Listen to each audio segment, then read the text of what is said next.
Assalamualaikum warahmatullahi wabarakatuh. Pada kesempatan kali ini, izinkan kami dari kelompok 1 akan mempresentasikan hasil demo tugas 2 DBI, yang dimana anggotanya ada saya sendiri, Abid Ahmad Zubaid, dengan NIM 102042300045, dan di sini ada teman saya. Saya sendiri, Safari Dewi dengan NIM 102042330048. Ya, kita langsung mulai saja untuk melakukan demonya. Sini saya izin untuk share screen terlebih dahulu.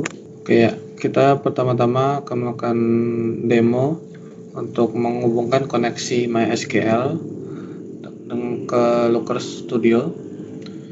Jadi di sini kita ada di halaman website event, yang dimana akan menjadi koneksi database antara MySQL dengan Looker Studio-nya. Sebelum di tampilan ini, kita harus melakukan login dan registrasi akun untuk jika belum memiliki akunnya. Dan di sini saya sudah memiliki akun dan sudah login ke akun saya, dan bisa dimulai dengan membuat project baru. Di sini saya sudah membuat project baru dengan nama tes koneksi tugas 2. Dan tampilannya akan seperti ini.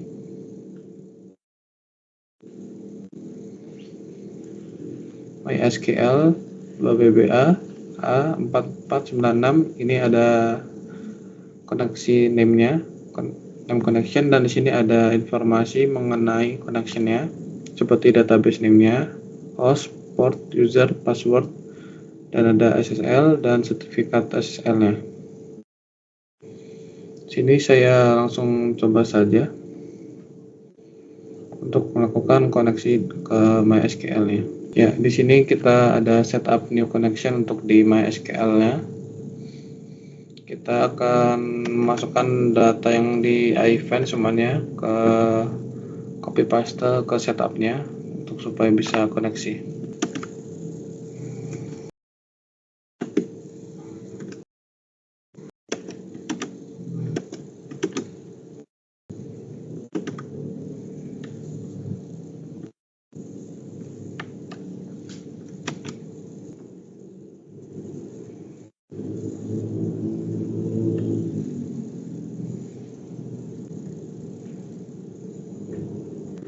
Oke, jika muncul seperti ini, maka artinya sudah sukses dan sudah terhubung ke MySQL-nya. Jika sudah, kita klik OK saja, dan kita akan cari ke koneksi 6 tadi dan masuk ke project-nya. Ya, maka akan menjadi seperti ini. Nah, jika sudah, maka dari event-nya dia akan statusnya running atau berwarna hijau. Artinya database sudah bisa berjalan dengan lancar. Selanjutnya kita kembali lagi ke MySQL-nya. Di sini kita sebelum itu harus menginstal instalasi data SQL yang diperlukan untuk tugas 2 ini, dan saya sudah melakukan instalasinya, jadi saya tinggal langsung saja. Ya, di sini kita akan menggunakan file SQL yang akan digunakan untuk tugas ini, yaitu dam.dwh. Kita pilih saja. Nah, kemudian akan muncul seperti ini di MySQL-nya. Kemudian di skema ini kita akan coba untuk refresh.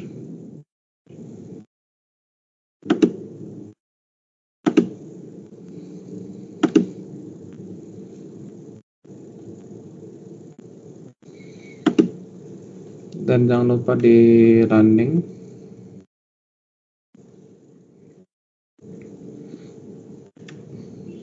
Pastikan semuanya berjalan dengan lancar dan warna hijau jika setelah di running. Dan kita refresh lagi dan akan muncul skema dari file dwh sales ops ini. Nah, di sini kita bisa lihat ada muncul tabelnya. Di sini tabelnya ada dim date, ada dim location, dim product, dan fact sales. Nah, jika sudah, kita akan lanjut ke tahap mengkoneksi ke local studio-nya. Di sini kita akses website local studio-nya. Nah, kita sudah berada di tampilan local studio-nya. Sebelum itu kita juga harus melakukan registrasi dan login akun, dan saya sudah melakukan login akunnya. Di sini kita bisa langsung buat saja create, klik create dan kemudian report. Nah, di sini kita akan diminta untuk melakukan add data atau menambahkan data yang akan kita gunakan untuk membuat chartnya. Di sini kita ada pilihan dengan berbagai macam Google Connectors-nya. Di sini ada misalnya Google Sheet dan ada bisa menggunakan CSV. Tapi di sini kita akan menggunakan MySQL. Jadi kita cari aja MySQL-nya. Maka karena ada tampilan seperti ini, di sini kita akan diminta untuk memasukkan data misal seperti hostname, port database, username, dan password. Nah, di sini sama seperti kita saat melakukan koneksi ke antara iVent ke MySQL. Dan di sini kita menggunakan iVent hostname-nya. Jadi kita kembali lagi ke iVent. Dan di sini kita tinggal copy paste saja hostnya, port, dan lain-lainnya. Nah, di sini untuk database-nya kita akan menggunakan database yang kita sudah masukkan di MySQL. Ya, di sini. Nah, kita akan menggunakan database dwh _sales_ops. Jadi di sini kita ketik saja dwh sales ops. Dan jangan lupa kita harus menggunakan enable SSL. Jika sudah, kita coba akan authenticate. Ya, jika berhasil maka akan muncul tampilan seperti ini. Dia akan memunculkan tabel, dan di sini ada muncul tabel yang seperti di SQL tunjukkan. Ada dim date-nya, ada dim location, dim product, dan fact sales. Dim date, dim location, dim product, dan fact sales. Nah, di sini kita akan menggunakan custom query kita. Nah, di sini kita akan menggunakan query kita yang sudah disiapkan. Jika sudah, maka kita akan lanjut dengan mengklik add di sini. Ya, jika berhasil maka akan muncul tampilan seperti ini. Kita langsung klik saja add to report. Ya, jika tidak muncul pesan error atau masalah, maka artinya data yang kita gunakan sudah masuk ke local studio. Dan di sini akan muncul tampilannya MySQL dwh sales ops, dan di sini data-data yang ada dan dari hasil query kita. Kita akan coba saja, misalnya contohnya menggunakan chart combo chart. Nah, artinya di sini kita sudah berhasil melakukan demo koneksi antara MySQL dengan local studio menggunakan iVent.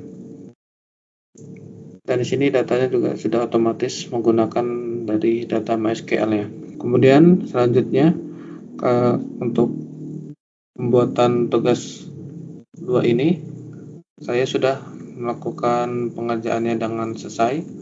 Jadi kita langsung lanjut ke hasil yang sudah jadi. Nah, berikut hasil yang sudah jadi, dan ini hasil dashboardnya kurang lebih seperti ini. Di sini ada KPI 1 yang dimana total revenue menggunakan chart time series chart dan scorecard-nya. Di sini menunjukkan revenue current period-nya sekitar 839.007K.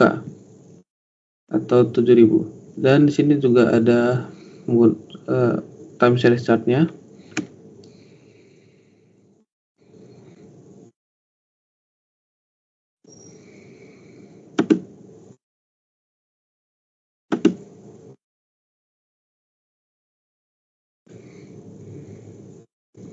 Ya, dari time series chart ini kita menggunakan data sales year, yang dimana hasil pendapatan per tahun,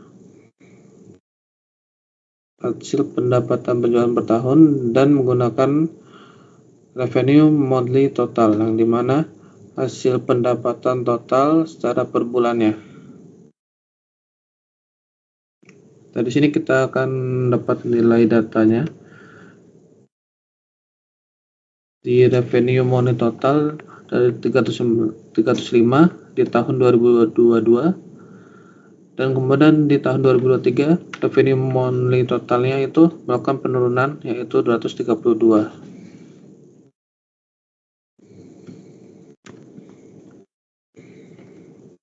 Dan dengan scorecard tadi kita menggunakan revenue current period,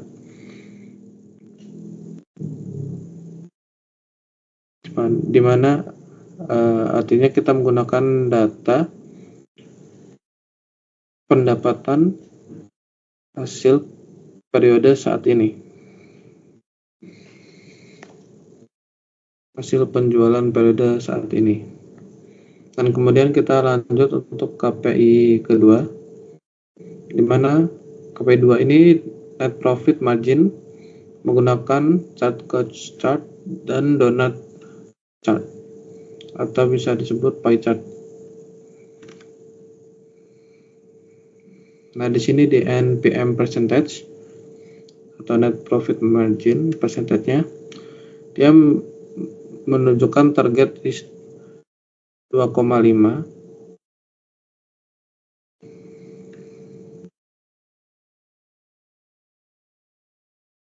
dan kita menggunakan NPM percentage dengan full date-nya.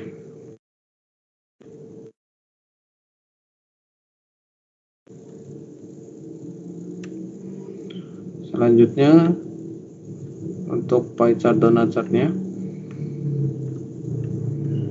di sini kita menggunakan dimensi dengan total unit sold-nya, total penjualan unitnya, dengan gross margin-nya, hasil pengeluarannya. Sini ada datanya. Yang biru unit 48 terjual 37.641.000 dengan persentase 5,3%. Dan di sini juga ada unit 23 dengan penjualan grossnya 29.956.41 dengan persentase 4,2%. Dan kemudian sini dan seterusnya data unit penjualannya.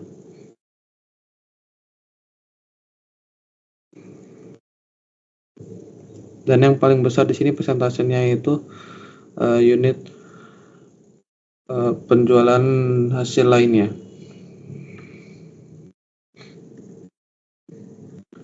Kemudian kita lanjut untuk KPI ketiga, yaitu average order value, rata-rata nilai pemesanan atau nilai penjualan.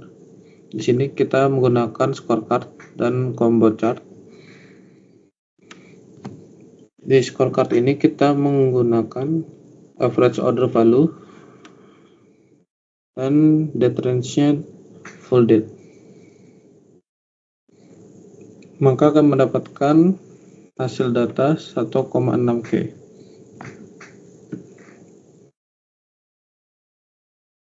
Kemudian di sini di combo chart, yang dimana combo chart ini menghitung sales period month dan average order value dari total unit sold-nya.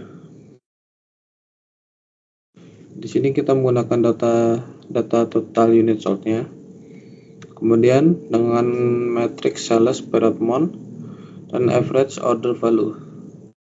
Jadi di sini ada penjualan per bulan, periode per bulan, dan rata-rata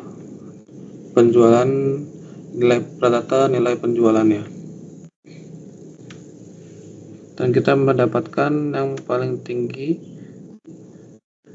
yaitu di sales period month 14 dengan average order value-nya 220,01. Dan paling rendahnya di sini ada sales period month-nya 1 dengan average order value-nya 2.337.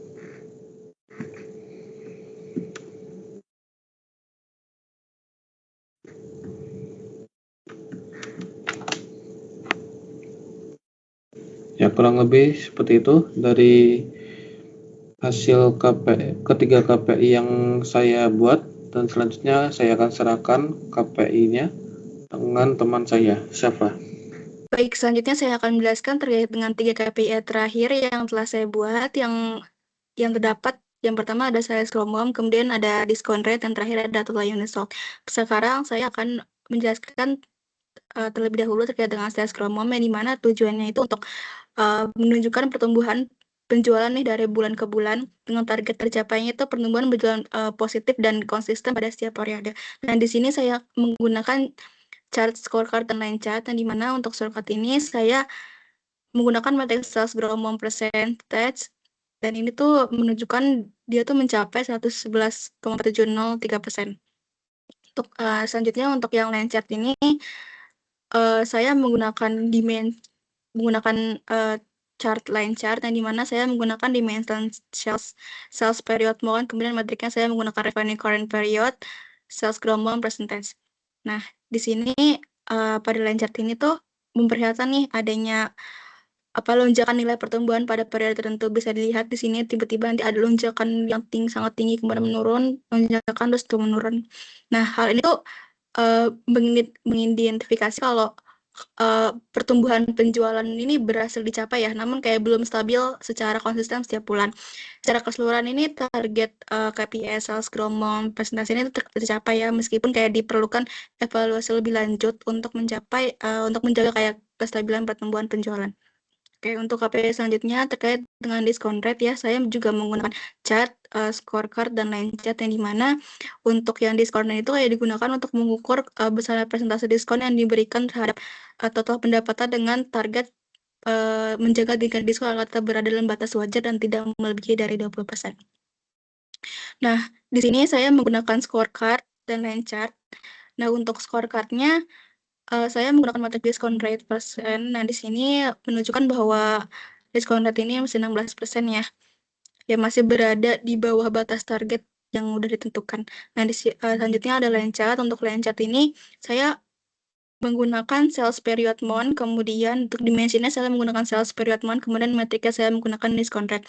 Yang dimana untuk line chart ini memperhatikan kayak tren penurunan tingkat diskon dari waktu ke waktu, yang menandakan bahwa perusahaan ini semakin mampu untuk mengendalikan strategi pemberian diskon. Kondisi ini kayak menunjukkan bahwa perusahaan ini nggak terlalu bergantung nih pada diskon untuk kayak mendorong penjualan dan berpotensi untuk menjaga margin keuntungan. Nah, dengan begini KPI untuk diskon rate ini tuh dinyatakan tercapai. Kemudian yang terakhir, KPI terakhir terkait dengan membahas tentang total unit sold, yang dimana itu tujuannya untuk mengukur volume penjualan produk berdasarkan jumlah unit yang berhasil terjual dengan target menjaga atau yang meningkatkan jumlah unit terjual pada setiap periode. Nah, di sini saya menggunakan scorecard dan bar chart. Yang untuk scorecardnya ini saya menggunakan metrik dari total unit sold dan menunjukkan ini nilainya adalah 13,047. Kemudian ini ada bar chart. Nah, bar chart ini saya mengambil dari dimensi sales period month, kemudian ada metriknya total unit sold, yang dimana tuh memperlihatkan nih bar chart ini bahwa distribusi perjualan unit per bulan ini relatif stabil ya, meskipun terdapat fluktuasi pada setiap periode. Nah, hal ini tuh menunjukkan bahwa permintaan produk itu masih berada pada tingkat yang baik dan aktivitas penjualan ini berjalan secara konsisten. Oleh karena itu, KPI dari total unit sold ini dinyatakan tercapai dan mendukung pencapaian kinerja penjualan secara keseluruhan. Kurang lebih begitu untuk menjelaskan 3 KPI terakhir yang saya buat.